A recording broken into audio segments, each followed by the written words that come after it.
ও victim mentality নিয়ে এই দুনিয়াতে, এই বাংলাদেশে, এই শহরে বাঁচার কোনো অপশন নাই, অধিকার নাই। তুমি আজকে কান্দো, তুমি আজকে ফেসবুকে স্ট্যাটাস দাও, তুমি আজকে পড়াশোনা ছাড়া দাও, তুমি এইচএসসি তে ফেল করে সুইসাইড করো, সমাজের এক ফোঁটা কেয়ার আসবে না। বাপ মায়েরও কেয়ার আসবে না, বোর্ডেরও কেয়ার আসবে না, মন্ত্রীরও কেয়ার আসবে না, ভাইয়াদেরও কেয়ার আসবে না, ভাই বোনেরও কেয়ার আসবে না, পার্টনারেরও কেয়ার আসবে না। যেহেতু সমাজ আমাকে নিয়ে 2 টাকা দিয়েও ভাবে না, আমি সমাজকে নিয়ে কেন ভাববো? আমি কেন ভাঙ্গে পড়বো? আমি কেন ভাববো প্রতিবার আমার প্রতি অন্যায় হয়? পরীক্ষা যদি জুনের 7 তারিখে না হয় 27 তারিখে হইতো, 20 দিনে কি চেঞ্জ হইতো?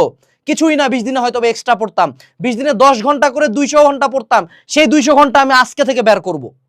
মনে রাখবা, ভিকটিম মেন্টালিটি যদি তোমার মধ্যে এখনো থাকে, তোমার এই আগামী পরীক্ষা যদি জুলাইতে হয়, আগস্টে হয়, সেপ্টেম্বরে হয়, তখনও তুমি বলবা ভাই আর 2টা দিন বাড়ায় দেন, আর একটা দিন বাড়ায় দেন। বাট যদি তুমি বলো আয় শিক্ষা বোর্ড তুই কি করবি কর, আমি এমন পড়া দিয়ে যাব, তুই যেখান থেকে কোশ্চেন করবি কর, তুই কাল সকালে পরীক্ষা নে, আমি যদি প্লাস না পাই আমার নাম রহিম না, করিম না, আনাস না, ওপেন